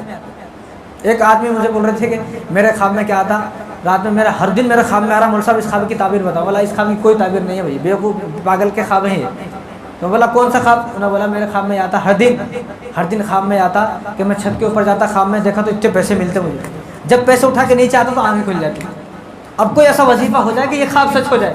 بولا یہ خواب کبھی سچ ہوتے نہیں، اس طرح کے خواب کبھی کوئی سچ ہوتے نہیں، خواب ہے اور خواب کو آدمی خواب ہی رکھے۔ اب بہت سارے لوگ کیا ہے خواب دیکھ لیتے، ایک دم انہیں پریشان ہو جاتا میں کہ جو ہے کسی طرح خواب کی تعبیر پوچھوں۔ تو خواب کی تعبیر آدمی ہر کسی سے پوچھنا بھی نہیں چاہیے، ہر کسی سے نہ پوچھے، عقل مند اور معتبر عالم دین سے پوچھے خواب۔ کیوں؟ کیونکہ خواب کی تعبیر الگ الگ ہوتی ہیں۔ آگ ہے، آگ معلوم، آگ اگر کوئی آدمی گرمی میں دیکھا، گرمی کا موسم ہے اور گرمی کے موسم میں اگر کوئی آدمی آگ دیکھا، آگ، تو معلوم یہ ہوا کہ اس کو پریشانی آنے والی ہے، کیونکہ گرمی کے موسم میں آگ سے دور بھاگتا آدمی، دور بھاگتا نہیں، ہر آدمی گرمی کے موسم میں آگ سے دور بھاگتا ہے۔ اگر گرمی کے موسم میں آگ دکھا تو سمجھ لو پریشانی آنے والی ہے، اور اگر سردی کے موسم میں آگ دکھے تو سمجھ لو کچھ میرے ساتھ اچھا ہونے والا ہے۔ خواب ایک ہی ہے، تعبیر بدل گئی، خواب ایک ہی ہے، ایک ہی خواب۔ ایسے بہت سارے خواب ہیں جو موسم کے اعتبار سے ان کی تعبیر بدل جاتی ہے۔ تو اس لیے اگر کسی آدمی کو خواب دکھے تو ہر کسی کو بتانا بھی نہیں اور خوابوں پہ زیادہ اعتبار کرنا بھی نہیں۔ لیکن یہاں خواب دکھا کہ وہ ٹانگا چلا رہے ہیں اور پیچھے حضور صلی اللہ علیہ وسلم بیٹھے ہوئے ہیں اور دائیں طرف ابو بکر بیٹھے ہوئے ہیں، بائیں طرف حضرت عمر بیٹھے ہوئے ہیں اور خواب میں جا رہے ہیں۔ تو اچانک ایسا ہوا، جب جا رہے ہیں خواب میں تو اچانک ایسا ہوا وہ گھوڑے کی لگام کھلی اور گھوڑا کھل کر بھاگ گیا اور حضور صلی اللہ علیہ وسلم بگھی میں پیچھے بیٹھے ہوئے ہیں۔ اور جب گھوڑا بھاگا تو گھوڑے کے ساتھ وہ بھی نیچے گر گئے۔ اب ادھر جو ہے وہ تینوں بیٹھے ہوئے ہیں، حضور صلی اللہ علیہ وسلم، حضرت ابوبکر، عمر بیٹھے ہوئے ہیں۔ اب جب وہ گھوڑا بھاگ گیا تو یہ سمجھو کہ بریک فیل ہو گئے، کیونکہ کچھ روکنے کے لیے نہیں ہے نا۔ اب یہاں گاڑی کا بریک فیل ہو جائے تو کیا ہوتا؟ تو یہاں دیکھا کہ وہ گھوڑا تو بھاگ گیا، اب وہ جو ہے بگھی جا رہی ہے۔ اب یہ پریشان کہ میں کسی طرح جو کیسے روکوں، میں بگھی کو کیسے روکنا میں۔ اب وہ خواب میں خواب دیکھ رہے ہیں، خواب میں وہ پتھر لینے کے واسطے بھاگے کہ وہ جب ٹائر ہے جو اس کا پہیہ ہے، میں پہیے کے نیچے، ٹائر کے نیچے پتھر لگاؤں گا تو وہ رک جائے گا۔ اب یہ پتھر لینے بھاگے ادھر، اب بگھی ادھر جا رہی ہے، پتھر لینے ادھر بھاگے۔ اب خواب دیکھیں آپ، عجیب خواب۔ جب یہ پتھر لے کر آئے تو دیکھا کہ ایک طرف حضرت عمر اور ایک طرف حضرت ابو بکر، دونوں نے اپنے سر کو پتھر بنا دیا. سمجھ میں آیا؟ دونوں نے اپنے سر کو پتھر بنا دیا. کیا مطلب؟ کہ جو دو ٹائر تھے بگی کے، ایک ٹائر کے نیچے حضرت ابو بکر نے اپنا سر لگایا، دوسرے ٹائر کے نیچے حضرت عمر نے اپنا سر لگایا. یہ کہاں گئے تھے؟ یہ پتھر تلاش کرنے گئے تھے. میں پتھر لے کر آؤں گا، ٹائر کے نیچے لگاؤں گا. اور یہاں پر کیا ہے؟ یہاں پر حضرت ابو بکر عمر نے اپنے سر کو پتھر بنا دیا. تو جب ان کو یہ بات سمجھ میں آئی کہ ہم لوگ صحابہ کی طرح حضور کی خدمت نہیں کر سکتے، میں پتھر لینے بھاگا. اور ابو بکر عمر کیا فرما رہے ہیں کہ ہمارا پاس اتنا وقت نہیں ہے کہ ہم حضور صلی اللہ علیہ وسلم کے لیے پتھر تلاش کریں گے. اور حضور صلی اللہ علیہ وسلم کو بچانے کے لیے ہمارا سر قیمہ ہو جاتا، یہ ٹائر کے نیچے آتا تو ہمیں قبول تھا. جب ان کی آنکھ کھلی تو جب حیران ہوئے کہ اللہ کا شکر ہے کہ میں اس زمانے میں ہوں. اگر اس زمانے میں ہوتا اور اس حالت میں حضور صلی اللہ علیہ وسلم یہ اگر خواب سچا ہوتا، میں اس طرح پتھر لینے بھاگتا تو میرا ایمان ختم تھا. کیونکہ اگر کوئی آدمی حضور کو بچانے کے لیے پتھر لینے جا رہا ہے تو معلوم یہ ہوا کہ اس آدمی کا ایمان مکمل نہیں ہے ابھی. اگر میرے والد صاحب کو کوئی مار رہے راستے میں، میرے والد صاحب کو کوئی مار رہا ہے اور میں دیکھا اور میں دیکھ کے اپنے گھر کو گیا، گھر جا کے بندوق لے کے آتا ہوں، ارے والد صاحب کو اب مارا جا رہا، پہلے بچاؤ والد صاحب کو، تو یہ اس کو محبت نہیں کہا جائے گا. گھر جائے گا کب بندوق لے کے آئے گا جب تک والد صاحب کو مار دیں گے. تو وہی یہ خواب بھی یہی ہے. تو اس طرح ہمیں بھی یہ نہیں سوچنا چاہیے کہ بھئی یہ خواب میں جو ہے وہ حضور صلی اللہ علیہ وسلم کے زمانے میں ہوتے، اب ہمارے گھر کے آگے کوئی پولیس والا آ جاتا تو کس طرح ڈر جاتا آدمی. اور تو وہاں تو ابو جہل تھا، سرداروں کا سردار ابو جہل، کہ جس ابو جہل کو دیکھتے ہوئے لوگوں کا پیشاب نکل جاتا تھا. اگر ہم حضور کے زمانے میں ہوتے اور ہم غلطی سے اگر ابو جہل کی طرف ہو جاتے تو معاذ اللہ ہمارا شمار کفار میں ہوتا، مشرکین میں ہوتا. تو ہم جس زمانے میں ہیں اس زمانے میں ہی اللہ تبارک و تعالیٰ کا شکر ادا کرنا چاہیے. تو رسول اللہ صلی اللہ علیہ وسلم مسجد کے بازو میں بیٹھے ہوئے تھے، غمگین بیٹھے ہوئے تھے. تو صحابہ نے پوچھا یا رسول اللہ آپ غمگین بیٹھے ہوئے، کیا معاملہ ہے؟ تو حضور نے عجیب جملہ کہا. تو حضور نے فرمایا کہ مجھے میرے بھائیوں کی یاد آ رہی ہے. کس کی یاد آ رہی ہے؟ مجھے میرے بھائیوں کی یاد آ رہی ہے. تو تمام صحابہ میں کوہرام مچ گیا. یا رسول اللہ آپ یہ کیا فرما رہے ہیں؟ صحابہ نے یہ سوچا کہ حضور یہ فرمانا چاہ رہے ہیں کہ کاش کہ میرا کوئی بھائی ہوتا، کیونکہ حضور صلی اللہ علیہ وسلم تو اکیلے تھے، نہ حضور کا کوئی بھائی ہے نہ حضور کی کوئی بہن ہے. تو صحابہ نے سمجھا کہ حضور شاید یہ فرما رہے ہیں کہ کاش کہ کوئی میرا بھائی ہوتا تو میں اپنے بھائی سے اپنے دل کی باتیں کرتا. تو صحابہ نے ایک دم صحابہ جمع ہوئے، سارے صحابہ جمع ہوئے اور جمع ہونے کے بعد حضور صلی اللہ علیہ وسلم کے پاس آئے. تو تمام صحابہ نے کہا کہ یا رسول اللہ آپ کے بھائی نہیں ہیں تو کیا ہوا، ہم ہیں نا آپ کے بھائی، اگر آپ جان مانگیں گے تو ہم جان دینے تیار ہیں، ہم ہیں نا آپ کے بھائی. تو حضور نے کہا کہ تم میرے بھائی نہیں ہو. کیا کہا؟ تم میرے بھائی نہیں ہو. تو صحابہ سارے حیران ہو گئے، یا رسول اللہ یہ کیا بات کر رہے ہیں؟ میں تو یہ سوچتا ہوں کہ اگر ہم وہ زمانے میں ہوتے تو معاذ اللہ ہم حضور صلی اللہ علیہ وسلم سے مقابلہ کر لیتے کہ ہم لوگ آپ کے لیے جان دے رہے ہیں، یہ دے رہے وہ دے رہے، گھر چھوڑ دیا اور آپ ہمارے لیے ایسی باتیں کر رہے ہو. معاذ اللہ ہم لوگ تو اتنے کمینے تھے، ہم لوگ ایسا بولتے تھے. لیکن یہاں حضور صلی اللہ علیہ وسلم نے جب یہ کہا صحابہ سے کہ تم میرے بھائی نہیں ہو تو سارے صحابہ رونے لگے، چیخلے چلانے لگے، یا رسول اللہ آپ یہ کیا باتیں کر رہے ہیں، ہم ہیں نا، ہم سب کچھ کرنے تیار ہیں. تو حضور نے کہا فرمایا کہ تم میرے بھائی نہیں ہو. تو صحابہ نے پوچھا کہ رسول اللہ پھر وہ کون ہے آپ جس کو یہ کہنا چاہ رہے ہو کہ مجھے میرے بھائیوں کی یاد آ رہی ہے، آخر وہ کون ہے، پھر کون ہے وہ؟ تو حضور صلی اللہ علیہ وسلم نے ارشاد فرمایا جو میرے اس دنیا سے جانے کے بعد، میرے پردہ فرمانے کے بعد، میری وفات کے بعد مجھے دیکھے بنا جو لوگ مجھ پر ایمان لائیں گے وہ میرے بھائی ہیں. کون ہے وہ ہم لوگ ہیں. ہم سب لوگ کون ہیں؟ ہم رسول اللہ صلی اللہ علیہ وسلم کے روحانی بھائی ہیں. تو حضور نے ہم سب کو بھائی کہا. اگر معلوم ہوا کہ فلاں صاحب میری چوری کر لیا تو اب لائٹ لے لیتے، بھائی فلاں صاحب نے چوری کر لیا تو کیا ہوا. اور معلوم ہوا کہ میرا بھائی میرے گھر میں چوری کر لیا، آدمی برداشت نہیں کرتا، یا بھائی چوری کر لیا، کوئی اور چوری کرے تو سمجھ میں آتا ہے، لیکن بھائی چوری کر لیا تو ہم لوگ بھی رسول اللہ صلی اللہ علیہ وسلم کے بھائی ہیں. تو ہم لوگ بھی غدار نہیں بنے، ہم لوگوں کو بھی بے وفا نہیں بننا ہے، غدار نہیں بننا ہے، دھوکے باز نہیں بننا ہے. ایک طرف تو ہم یہ کہہ رہے ہیں کہ رسول اللہ ہمیں آپ سے محبت ہے، ہمیں آپ سے پیار ہے، اور دوسری طرف جب اذان ہوتی ہے تو ہم ڈنڈی مار جاتے، مسجد میں نہیں آتے. تو ایسے عاشق رسول کی اللہ تبارک و تعالیٰ کو بھی اور رسول اللہ صلی اللہ علیہ وسلم کو بھی کوئی ضرورت نہیں ہے جو حضور صلی اللہ علیہ وسلم کی سنت پر عمل نہیں کرتا ہے. سارے صحابہ کیسے لگتے تھے؟ سارے صحابہ نبی کے جیسے لگتے تھے. اس لیے جو نئے کلمہ پڑھنے والے کوئی آتے نا، جب نئی کلمہ پڑھنے والے کوئی حضور صلی اللہ علیہ وسلم کے پاس آتے تو وہ پوچھتے حضور کون ہے، صحابہ کون ہے. ان کو سمجھ میں نہیں آتا تھا، اور اسی لیے اکثر جو نئے کلمہ پڑھنے والے لوگ ہوتے تھے وہ حضرت ابو بکر صدیق رضی اللہ تعالیٰ عنہ کو حضور سمجھتے تھے، کیونکہ حضرت ابو بکر صدیق رضی اللہ تعالیٰ عنہ کے داڑھی کے بال اور سر کے بال سفید ہو چکے تھے، اور حضور صلی اللہ علیہ وسلم کے صرف 17 بال سفید تھے۔ کتنے بال؟ صرف 17 بال سفید تھے۔ یعنی صحابہ کو کتنی محبت تھی حضور صلی اللہ علیہ وسلم سے کہ حضور صلی اللہ علیہ وسلم کے صرف 17 بال سفید ہوئے، وائٹ ہوئے، تو صحابہ نے ان کو بھی گن لیا، وہ بھی داڑھی کے بال۔ سر کے بال آپ صلی اللہ علیہ وسلم کے کوئی سفید نہیں ہوئے، صرف داڑھی میں 17 بال سفید ہوئے، صرف 17 بال۔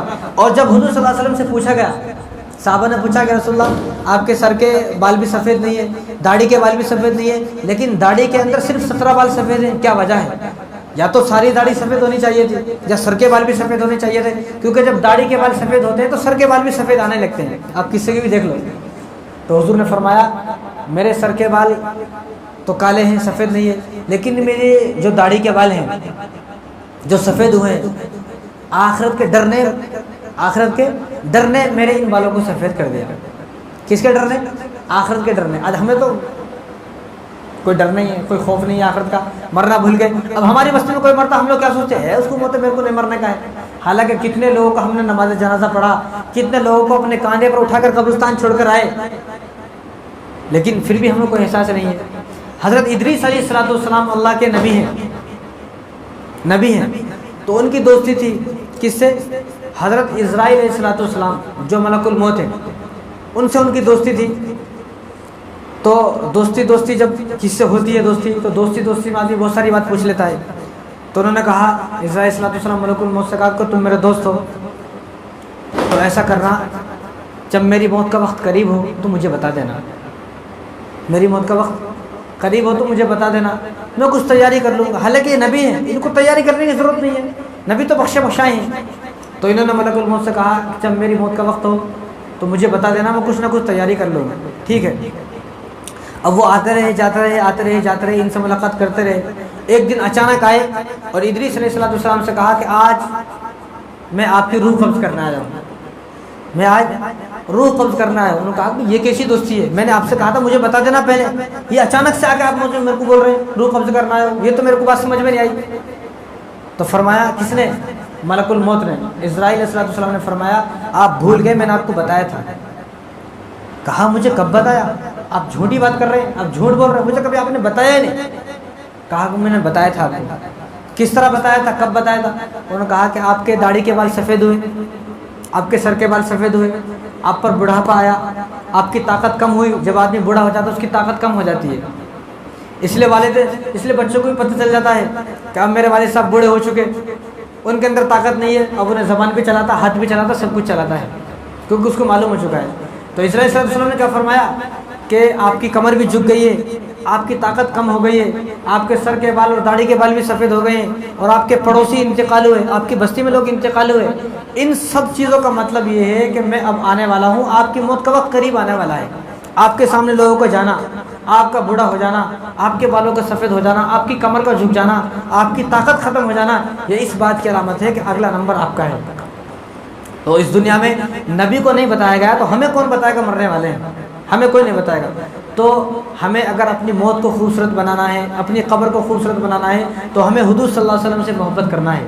اور جو آدمی دنیا میں رسول اللہ صلی اللہ علیہ وسلم سے محبت کرے گا تو قیامت کے دن بھی وہ حضور صلی اللہ علیہ وسلم کے ساتھ رہے گا۔ ایک صحابی حضور صلی اللہ علیہ وسلم حضور کے پاس آئے تو ان صحابی نے پوچھا کہ رسول اللہ قیامت کب آئے گی؟ تو حضور نے فرمایا کہ مجھے تو علم نہیں ہے قیامت کے بارے میں۔ تو صحابہ نے کہا رسول اللہ آپ بتائیں قیامت کب آئے گی؟ تو کہا کہ تجھے کیا کرنا ہے قیامت کے بارے میں، جان کر تجھے کرنا کیا ہے؟ تو نہیں یا رسول اللہ مجھے بتائیں، میں کچھ تیاری کر لوں گا۔ صحابہ سے رسول اللہ صلی اللہ علیہ وسلم نے پوچھا، تو جب پوچھا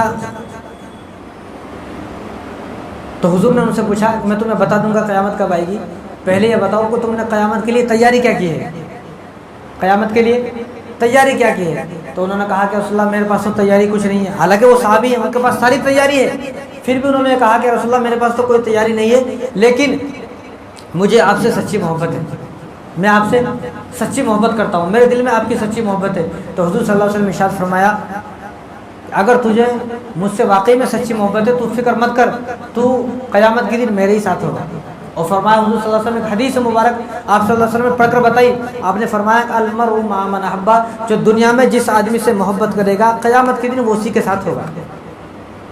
تو دنیا میں ہمیں کس سے محبت کرنا ہے؟ رسول اللہ صلی اللہ علیہ وسلم سے محبت کرنا ہے۔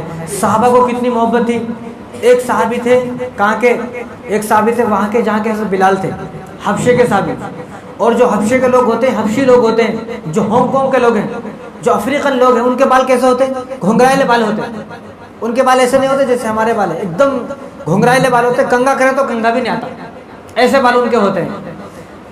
تو وہ صحابی تھے، وہ صحابی جب حضور صلی اللہ علیہ وسلم کے پاس پہلی مرتبہ ملاقات کرنے کے لیے آئے تو انہوں نے حضور کو دیکھا، اس کے بعد چلے گئے۔ اب حضور صلی اللہ علیہ وسلم کی طرف وفات ہو گئی، کافی عرصے کے بعد ایک دن وہ مدینے آئے، تو مدینے میں آئے تو دیکھا کہ ایک تندور والا تندور میں روٹی بنا رہا۔ اس زمانے میں تندور میں روٹی بنتی تھی، گیس چولہے کا انتظام نہیں تھا، تندور میں روٹی بناتے تھے۔ اب وہ تندور میں ایک آدمی روٹی بنا رہا، تو انہوں نے جو تندور سے روٹی جو نکالتے ہیں، بڑی بڑی سلاخیں ہوتی ہیں لوہے کی ایسا، تو انہوں نے وہ سلاخ لی، تندور میں ڈال دی۔ تندور میں ڈالنے کے بعد جب وہ سلاخ بالکل گرم ہو گئی، لال ہو گئی، تو انہوں نے اپنے سر میں ایسا لگا لی، بیچ میں لگائی، اور ہنسنے لگے، مسکرانے لگے، آنکھ سے آنسو آ رہے ہیں لیکن چہرے پہ مسکراہٹ ہے۔ سارے صحابہ پریشان ہو گئے، یہ کیا ماجرا ہے، یہ کیسا ظلم ہے کہ تندور میں سے سلاخ نکال کے سر کو لگا لیے، عجیب سی بات ہے۔ تو انہوں نے اس سلاخ کو رکھا اور مسجد نبوی میں چلے گئے۔ تو وہاں جا کر صحابہ نے پوچھا کہ یہ کیا ماجرا ہے، ہمیں سمجھ میں نہیں آیا۔ تو انہوں نے فرمایا کہ ایک مرتبہ میں پہلے آیا تھا مدینے، پہلے آیا تھا، اس کے بعد میرا آنا نہیں ہوا، میں کافی دور کا ہوں، کیونکہ اس زمانے میں گاڑیوں کا انتظام نہیں تھا، خچروں کا، گھوڑے کا، اونٹ کا انتظام تھا۔ اب اونٹ اس زمانے میں اس کے پاس ہوتے تھے جو اس زمانے کا کروڑ پتی آدمی ہوتا تھا، ورنہ سب کے پاس خچر گدھے ہوتے تھے۔ اب ایک آدمی حبشے سے مدینے آئے گا خچر پر، تو اس کو مہینے لگ جائیں گے، غریب آدمی کیسے آئے گا، راستے میں سامان بھی ہونا، اس زمانے میں پیسے ہوتے نہیں تھے اتنے زیادہ، اور ہوٹل نہیں ہے راستے میں، تو وہ نہیں آئے ہوں گے دوبارہ۔ تو انہوں نے کہا کہ میں ایک مرتبہ حضور صلی اللہ علیہ وسلم سے ملاقات کے لیے آیا تھا، تو میں نے حضور کو مسجد نبوی میں دیکھا کہ حضور صلی اللہ علیہ وسلم جو بیٹھے ہوئے تھے، بیچ کی مانگ نکل کے بیٹھے ہوئے تھے۔ کیسا؟ بیچ کی مانگ، آپ صلی اللہ علیہ وسلم کے آدھے بال ادھر آدھے بال ادھر، بیچ میں لکیر تھی اور بیچ کی مانگ نکال کے بیٹھے ہوئے تھے۔ تو میں نے کافی کوشش کی کنگھے سے، لیکن میرے بال کو گھنگرائلے ہیں، کیونکہ وہاں کے لوگ حبشی جو ہوتے ہیں تو حبشی کے لوگ تو گھنگرائلے ہوتے ہیں بال۔ تو انہوں نے کہا کہ میرے بال گھنگرائلے، میں نے کافی عرصے سے محنت کر رہا ہوں کہ میرے بال میں جو ہے میرے سر میں بیچ کی مانگ نکلے، بیچ کی مانگ نکلے، تو میری بیچ کی مانگ نہیں نکلی۔ تو میں آج آیا تو مجھے وہ منظر یاد آ گیا، مجھے حضور صلی اللہ علیہ وسلم کو منظر یاد آ گیا۔ اب تو میں نے عہد کر لیا کہ مجھے کیسے بھی کر کے اپنے سر کو حضور کے سر کے جیسا بنانا ہے۔ میں نے کافی کوشش کی، نہیں ہوا، تو میں نے وہ سلاخ لے کر بیچ میں سلاخ لگا لی۔ اب میرے سر پر دیکھو بیچ کی مانگ نکلی کہ نہیں نکلی، کہا نکل گئی بیچ کی مانگ۔ تو صحابہ نے کہا کہ آپ کو تکلیف ہو رہی ہے؟ انہوں نے کہا کہ تکلیف تو میں بھول جاؤں گا، یہ تکلیف کوئی اتنی بڑی تکلیف نہیں ہے، جب میرا سر نبی کے سر کا جیسا بن جائے گا تو میں اس تکلیف کو بھول جاؤں گا۔ کیا محبت تھی ان کو۔ اور حضرت عمر رضی اللہ تعالیٰ عنہ ایک مرتبہ جبہ پہنا تو اپنے بیٹے سے کہا کہ گھر سے قینچی لے کر آؤ، تو گھر سے قینچی لے کر آئے، تو آپ نے یہاں سے ہاتھ اندر کیا اور آستین کو باہر نکالا، کہا کہ اس آستین کو کاٹ دو۔ تو بیٹے نے کہا کہ عبداللہ نے، اب والد صاحب یہ کیا باتیں کر رہے ہیں آپ، آستین کیسے کاٹ دو، آستین اچھی خاصی ہے، کاٹنے کی کیا ضرورت ہے۔ تو کہا کہ میرا جو حکم ہے وہ پورا کرو۔ تو آپ نے ہاتھ اندر کیا، آستین باہر نکالی، قینچی سے اس کو کاٹ دیا، اور یہ چھوٹی ہو گئی، یہ بڑی ہے۔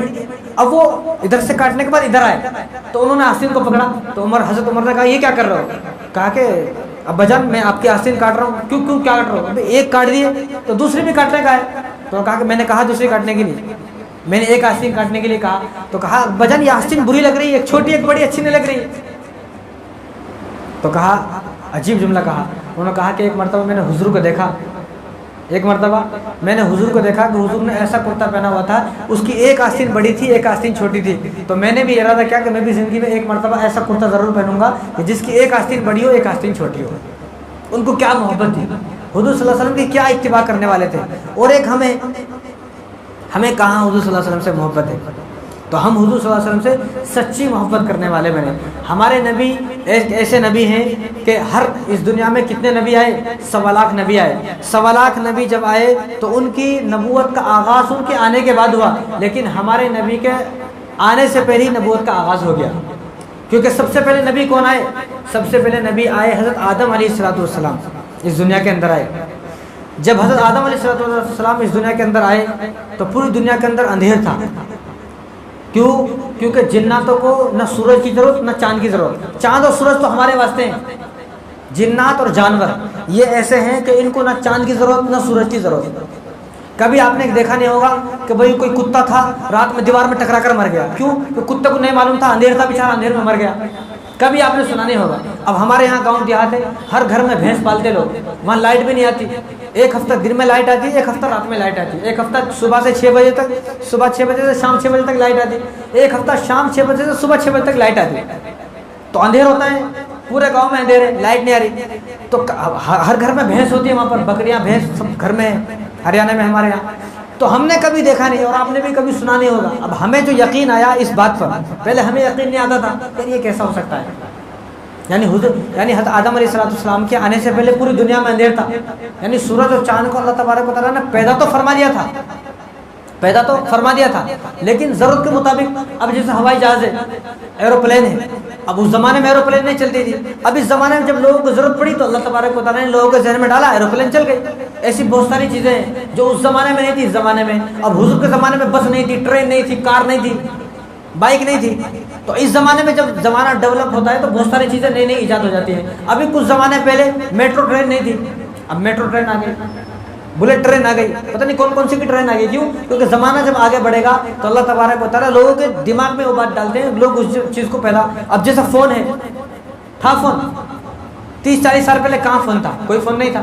لیکن اب جب زمانہ آگے بڑھا تو وہ اب آدمی کوئی یہ نہیں کہہ سکتا کہ وہ اب فون, اب ہمارا 10 سال کا بچہ ہے, اس کو بتائیں گے بھائی 20 سال پہلے فون نہیں تھا, انہیں یقین نہیں کرے گا, ابا جھوٹ بول رہے ہیں. کیونکہ جب سے میں پیدا ہوا جب سے فون دیکھا نا میں, اب یہ کون سی نہیں بات ہے کہ 20 سال پہلے فون نہیں تھا اس کو. لیکن جو آدمی 20 سال پہلے کا ہے اس کو سمجھ میں آئے گا بھائی 20-30 سال پہلے فون نہیں تھا.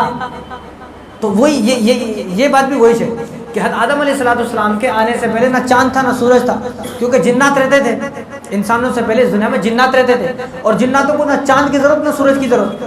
اب لوگ جب ڈرتے ہیں جنات سے, شیطان سے کب ڈرتے ہیں؟ دن میں 12 بجے کوئی آدمی بولے دیکھ شیطان ہے, کیا بولتا ہے؟ بیوقوف ہے کیا, پاگل بنا رہا میرے کو. رات میں 12 بجے بولے کہاں ہے, کدھر ہے تو نہیں دن میں. حالانکہ کیونکہ اس کو معلوم ہے کہ جنات رات میں آتے.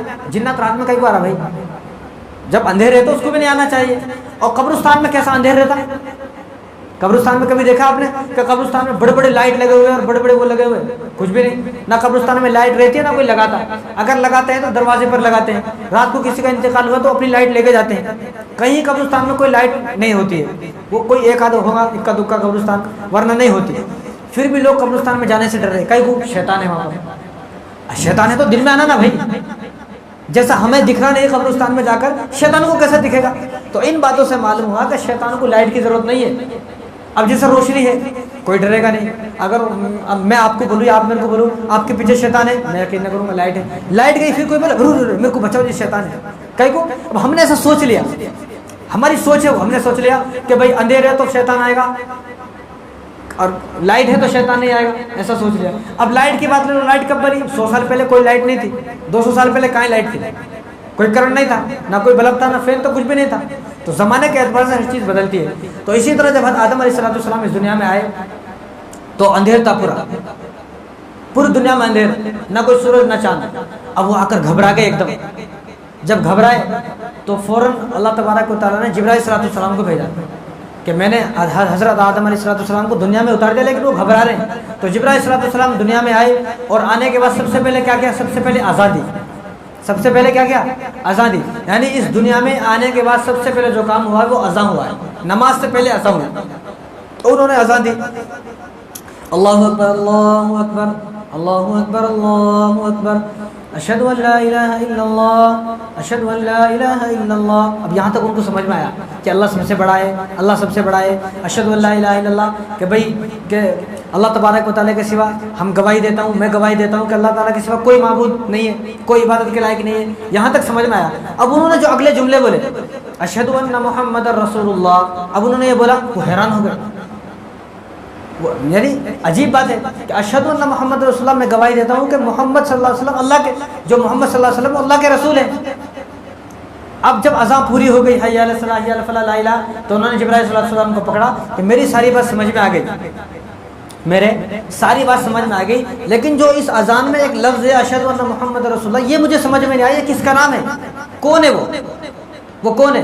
تو تو جبرائیل علیہ السلام نے فرمایا کہ آپ کی اولاد میں آخری نبی آئیں گے، آخری نبی ہوں گے، ان کا نام ہے یہ محمد صلی اللہ علیہ وسلم۔ ابھی حضور آئے نہیں ہیں، ابھی حضرت آدم علیہ السلام آئے ہیں، لیکن حضرت آدم علیہ السلام کے آنے کے بعد فوراً میرے نبی کا تذکرہ شروع ہو گیا، فوراً تذکرہ شروع ہو گیا۔ اور حضرت آدم علیہ السلام 300 سال ہو گئے روتے ہوئے، اللہ تبارک و تعالیٰ نے اب انہوں نے یہاں پر یہ واقعہ ہوا، اس کے بعد 300 سال تک روتے رہے، 300 سال تک۔ وہ 300 سال دیکھو اس میں حکمت ہے، اگر وہ 300 سال یہاں نہ رہتے تو کیسے ہم لوگ یہاں آتے؟ تو اللہ تبارک و تعالیٰ کی حکمت تھی، اللہ تبارک و تعالیٰ نے ان کے ذہن سے اس بات کو بھلا دیا، وہ بھول گئے۔ 300 سال کے بعد اچانک ان کو یاد آیا، اچانک یاد آیا کہ میں نے اللہ کے عرش پر لکھا دیکھا کہ لا الہ الا اللہ محمد رسول اللہ، حالانکہ میرا نام ہونا چاہیے تھا، میرا نام ہونا چاہیے تھا، لیکن میرا نام نہیں ہے، محمد کا نام ہے۔ پھر انہوں نے دل میں سوچا کہ میں نے حوروں کی پلکوں پر دیکھا، یہ پلک ہے، حوروں کی پلکوں پر لکھا ہوا تھا محمد رسول اللہ۔ پھر انہوں نے سوچا کہ میں نے فرشتوں کی آنکھوں میں دیکھا، ہر فرشتہ جو ہے اس کی آنکھ میں کیا لکھا ہوا ہے؟ محمد رسول اللہ اس کی آنکھ میں لکھا ہوا ہے۔ پھر انہوں نے سوچا کہ میں نے جنت میں ہر درخت کو دیکھا کہ ہر درخت کے ہر پتے پر محمد رسول اللہ لکھا ہوا ہے۔ تو ان کے اللہ تبارک و تعالیٰ نے ان کے ذہن میں اس بات کو ڈالا۔ جب ان کے ذہن میں یہ باتیں آئی تو فوراً اللہ تبارک و تعالیٰ سے دعا کی، اللہ میں آپ سے دعا مانگتا ہوں ان کے وسیلے سے، میں آپ سے توبہ کرتا ہوں رسول اللہ صلی اللہ علیہ وسلم کے وسیلے سے۔ جب انہوں نے حضور صلی اللہ علیہ وسلم کے وسیلے سے دعا کی، ان کی دعا کے فوراً بعد اللہ تبارک و تعالیٰ نے ان کی توبہ کو قبول فرمایا، فوراً بعد۔ اور انہوں نے فوراً بعد کیا پڑھا؟ ربنا ظلمنا انفسنا وان لم تغفر لنا وترحمنا لنکونن من الخاسرین، یہ سب کو یاد ہے۔ جب انہوں نے یہ پڑھا تو حضور صلی اللہ علیہ وسلم نے کیا ارشاد فرمایا کہ جس طرح حضرت آدم علیہ السلام 300 سال تک روتے رہے اور انہوں نے اپنے دعا کے قبول ہونے کے فوراً بعد اس آیت کو پڑھا، یہ آیت سب سے پہلے کس نے پڑھی؟ حضرت آدم علیہ السلام نے پڑھی۔ حضرت آدم علیہ السلام کی زبان مبارک سے یہ آیت نکلی، لیکن اللہ تبارک و تعالیٰ نے یہ آیت ہمیں دی، یہ آیت ہمیں دی۔ تو حضور نے کیا ارشاد فرمایا، اگر کوئی میری امت کا آدمی کوئی بھی اس آیت کو ایک مرتبہ پڑھ لے گا تو جس طرح حضرت آدم علیہ السلام کی غلطی 300 سال روتے رہے، 300 سال کے بعد وہ غلطی معاف ہو گئی، تو اسی طرح جس طرح حضرت آدم علیہ السلام کی غلطی معاف ہوئی، اگر اس طرح میری امت کا کوئی بھی ایک فرد اس آیت کو ایک مرتبہ پڑھ لے گا تو اللہ تبارک و تعالیٰ بھی اس کے تمام گناہوں کو معاف فرما دیں گے، تمام گناہ معاف، صرف ایک مرتبہ۔ ربنا ظلمنا انفسنا، سب کو یاد ہوتا ہے، کتنی آسان ہے، یہ سب کو یاد ہوتی ہے۔ تو ایک مرتبہ اگر کوئی آدمی اس کو پڑھ لے گا تو اس کے سارے گناہ معاف ہو جائیں گے۔ تو ہر نماز کے بعد ایک مرتبہ پڑھ لینا چاہیے، ہر نماز کے بعد جب ایک مرتبہ پڑھیں گے تو ہو سکتا ہے اللہ تبارک و تعالیٰ اس کی برکت سے ہمارے گناہوں کو معاف فرما دے۔ تو حضور صلی اللہ علیہ وسلم ابھی آئے نہیں، اور سب سے پہلے نبی، سب سے پہلے انسان جو مالدیپ کے اندر، سری لنکا کے اندر آئے، انہوں نے کس کے وسیلے سے دعا کی؟ رسول اللہ صلی اللہ علیہ وسلم کے وسیلے سے دعا کی، اور اللہ تبارک و تعالیٰ نے ان کی دعا کو قبول فرمایا اور ان کے گناہوں کو بھی معاف فرمایا۔ اور ابھی حضور آئے نہیں، یہ حضور کے آنے سے پہلے کے واقعہ ہے۔ اب جب حضرت آدم علیہ السلام کے بیٹے ہیں حضرت شیث علیہ السلام، حضرت آدم علیہ السلام کے بعد جو نبی بنے وہ حضرت شیث علیہ السلام ہے۔ تو جب ان کی وفات کا وقت قریب ہوا تو انہوں نے اپنے بیٹے کو بلایا، اپنے بیٹے سے کہا کہ بیٹے جب بھی کسی چیز کی ضرورت پڑے تو اللہ تبارک و تعالیٰ سے دعا کرنا۔ کس سے دعا کرنا؟ اللہ تبارک و تعالیٰ سے دعا کرنا، تو تمہاری دعا قبول ہوگی۔ اگر تمہاری دعا قبول نہ ہو، اللہ تبارک و تعالیٰ سے دعا کی پھر بھی تمہاری دعا قبول نہیں ہوئی، تو تم یہ کہنا اللہ سے، یا اللہ محمد کے وسیلے میری دعا قبول فرما۔ اب وہ حیران ہو گئے، ہمارا اتنا بڑا خاندان ہے ابا جان، ہمارے پورے خاندان میں محمد نام کا کوئی آدمی نہیں ہے، آپ ہی پہلے آدمی ہو، اب ہمارے پورے خاندان میں کسی کا نام محمد ہے نہیں، اب یہ کون ہے محمد؟ تو انہوں نے اپنے بیٹے کو بتایا یہ آخری نبی ہیں، جب تمہاری دعا کسی بھی طرح قبول نہیں ہوگی تو تم اس نام کے وسیلے سے اللہ تبارک و تعالیٰ سے دعا کرنا، تو اللہ تبارک و تعالیٰ تمہاری دعا کو ضرور قبول فرمائیں گے۔ پھر وہ ایسا ہی کرتے تھے، جب بھی وہ دعا مانگتے تھے تو حضور صلی اللہ علیہ وسلم کا وسیلہ دے کر اللہ تبارک و تعالیٰ سے دعا مانگتے تھے۔ تو ہمیں بھی چاہیے کہ ہماری کوئی آرزو ہے، کوئی خواہش ہے، پوری نہیں ہو رہی تو ہم اللہ تبارک و تعالیٰ سے ایک مرتبہ نہیں، ہم اللہ تبارک و تعالیٰ سے رٹ لگا دیا، اللہ میری اس دعا کو رسول اللہ صلی اللہ علیہ وسلم کے صدقے تو پھر قبول فرما، حضور کے صدقے قبول فرما، حضور کے صدقے قبول فرما، حضور کے صدقے قبول فرما۔ اللہ تبارک و تعالیٰ کے پیچھے لگ جائے، دعا کرتے رہیں، جب ایک آدمی ہمارے گھر میں بھیک مانگنے والا آتا، دیو نا بھیا دیو نا بھیا دیو نا بھیا بولتا رہتا، تو ہم لوگ کیا بولتے؟ ارے کچھ تو بھی 10-20 روپے دے کے اس کو فارغ کرو، انہیں جاتا نہیں بھی، انہیں ٹلتا نہیں بھائی، انہیں مانگتا ہی رہتا۔ تو اللہ تبارک و تعالیٰ بھی یہی بولیں گے، انہیں ٹلنے والا نہیں ہے، انہیں وسیلہ دیتا ہی رہتا۔ تو اللہ تبارک و تعالیٰ کو بھی حضور صلی اللہ علیہ وسلم کو وسیلہ دیتے رہیں تو اللہ تبارک و تعالیٰ ضرور بالضرور دعا کو قبول فرمائیں گے۔ تو یہ واقعہ حضور صلی اللہ علیہ وسلم کے آنے سے پہلے ہے۔ اور جب حضرت ابراہیم علیہ السلام نے بیت اللہ شریف کو تعمیر فرمایا تو حضرت ابراہیم علیہ السلام نے اللہ تبارک و تعالیٰ سے دعا کی، ربنا وابعث فیہم رسولا منہم یتلو علیہم آیاتک ویعلمہم الکتاب والحکمت ویزکیہم انک انت العزیز الحکیم۔ اللہ سے دعا کی، اللہ جو آخری نبی پیدا ہونے والے ہیں، کیونکہ یہاں اگر کوئی آدمی گھر بناتا ہے نا، خود گھر نہیں بناتا، کوئی بھی آدمی خود گھر نہیں بناتا، مزدور ہے لیکن پھر بھی وہ خود گھر بنا نہیں سکتا، نہ گھر بناتا ہے، مزدوروں کو رکھا جاتا ہے، لیبر کو رکھا جاتا ہے، میستری کو رکھا جاتا ہے، وہ گھر بناتا ہے۔ یہاں پر حضرت آدم علیہ السلام نے اپنے ہاتھ سے بیت اللہ شریف کو تعمیر فرمایا، خود نے اکیلے نے اتنے بڑے بیت اللہ شریف کو تعمیر فرمایا۔ اور جس بیت اللہ شریف کو حضرت ابراہیم علیہ السلام نے تعمیر فرمایا وہ تو بہت بڑا بیت اللہ تھا، جو حتیم ہے۔ یہ بیت اللہ شریف ہے، بیت اللہ شریف کے آپ نے پاس دیکھا ہوگا ایک گول دیوار ہے، جو گول دیوار ہے، بیت اللہ شریف یہاں تک ہے، اتنا نہیں ہے، بیت اللہ یہاں تک ہے، لیکن ابراہیم علیہ السلام نے تعمیر فرمایا یہاں تک فرمایا۔ لیکن بعد میں کئی واقعے ایسے ہوئے، آندھی آئی، طوفان آئی، زلزلے آئے، تو ان کی وجہ سے جو ہے وہ منہدم ہو گیا، شہید ہو گیا۔ شہادت کے بعد دوبارہ جو رسول اللہ صلی اللہ علیہ وسلم کے زمانے میں اعلان ہوا، حضور نے اعلان کیا کہ بھئی حلال پیسے جمع کرو، ہم بیت اللہ کو حلال پیسے سے بنائیں گے۔ اور جب آپ صلی اللہ علیہ وسلم کی عمر صرف 35 سال ہے، جب نبی نہیں بنے، اسلام نہیں ہے، لیکن ان کو بھی معلوم ہے کہ حلال کیا ہے، حرام کیا ہے۔ یہاں ہمارے پاس اسلام ہے، مسلمان ہیں ہم، چہرے پر داڑھی ہے، لیکن سارے فرق کو ہم نے ختم کر دیا۔ تو ادھر اعلان ہوا کہ بھئی حلال پیسے جمع کرو، کیونکہ اس زمانے میں سیلاب آیا تھا پانی کا، اتنا سیلاب آیا کہ بیت اللہ شریف جو ہے وہ شہید ہو گیا اور ساری دیواریں نیچے گر گئی اور بالکل جو ہے وہ مل گیا نیچے۔ تو حلال پیسے جمع کیے، تو پیسے جب جمع کیے تو اتنے ہی پیسے جمع ہو سکے۔ اب کوئی آدمی اگر 500 گز کا پلاٹ لے لے اور اس کے پاس پیسے صرف اتنے ہیں کہ وہ صرف 2 روم بنا سکتا ہے، تو انہیں انتظار کرتا نہیں جب میرے پاس اتنے پیسے ہو جائیں گے جب بھی بناؤں گا، تو انہیں کیا سوچتا بھائی پتہ نہیں کب موت آ جائے، دو روم تو بنا لو بھائی، 2 روم 1 باتھ روم تو بنا لو، بڑا بھی بنا لیں گے۔ تو اس طرح بھی انہوں نے اس زمانے میں سوچا کہ ایسا حلال پیسے اتنے ہوئے ہیں، اب حلال پیسوں سے جتنا بیت اللہ شریف بنے گا اتنا بنا دو، بعد کا بعد میں دیکھیں گے۔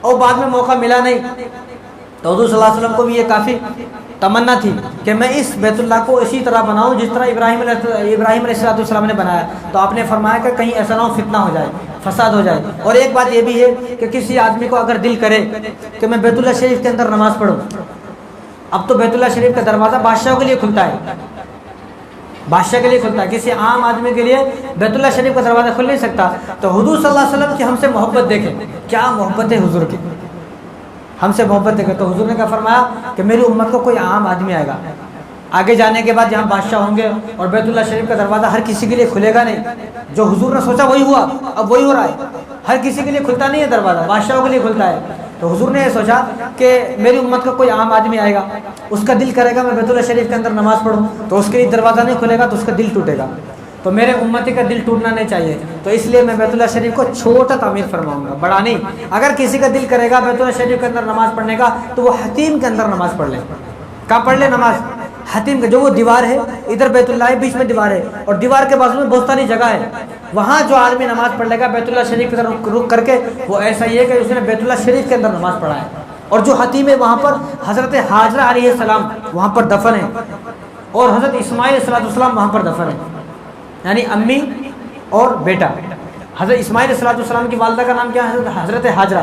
حضرت حاجرہ اور حضرت اسماعیل علیہ السلام یہاں پر دفن ہے، اور یہاں کے بارے میں حضور نے کیا ارشاد فرمایا کہ جو حتیم کے اندر صرف 2 رکعت نماز نفل پڑھ لے، 2 رکعت صرف رکعت نماز، 2 رکعت، تو وہ گناہوں سے ایسا پاک ہو جائے گا جیسے کہ آج ہی اپنی ماں کے پیٹ سے پیدا ہوا، آج ہی۔ تو ہمارے نانا ابھی عمرہ کرنے گئے تھے تھوڑے دن پہلے، میں نانا کو بولا تھا، ہمارے نانا بیچارے عام سے آدمی ہیں، میں نانا کو بولا تو نانا بولے وہاں کان جان دیتے بھائی پولیس والے ٹھہرے رہتے، لیکن وہ ایک خاصیت ہے وہاں کی ایک خاصیت یہ ہے اگر آپ نے ایک دم نیت باندھ لیے تو پھر آپ کو پولیس والا کچھ نہیں بولے گا، اگر نیت باندھنے سے پہلے اس نے پکڑ لیا تو وہ پولیس والے بھی کیسے ہوتے، حبشی حبشی ہوتے ایسے بڑے، ہمارے سے بھی جو ہے وہ 6 ساڑھے 6 فٹ کے ہوتے ہیں، ایسے موٹے، ان کو چھاٹ کے وہاں پر رکھا جاتا ہے. اگر میرے جیسا چندی چور وہاں کھڑا ہو گیا تو اٹھا کے باہر پھینکتا ہے باہر جا. اس لیے وہ تگڑے تگڑے ٹھہرے رہتے ہیں وہاں پر کہ کسی کی ہمت نہیں ہوتی ان کو کچھ بولے. تو میں اپنے نانا کو بولا کہ وہاں نماز پڑھنا ہے، تو انہوں نے بولا میں کوشش کروں گا. بزرگ آدمی، بوڑھا آدمی کہاں، اب ہمارا نانا ایسے ہی بیچارے بزرگ جیسے بیٹھے ہوئے ہیں، ایسے بزرگ ہیں وہ. اب ان کی ہمت کہاں تھی. میں نے ان کو سمجھا دیا تھا آپ جب جائیں گے تو خطیب میں کود جانا بس، اور کودتے ہی نیت باندھ لینا. آپ جیسے نیت باندھ لیا آپ کو کچھ نہیں بولے گا. جب تک آپ رکعت سلام نہیں پھیرو گے، رکعتیں آپ کی پوری نہیں ہو جائیں گی، کچھ نہیں بولے گا انہیں. بلکہ اگر کوئی اور جائے گا تو انہیں روکے گا، نماز پڑھ رہے حاجی ان کو جانے نماز پڑھنے دو.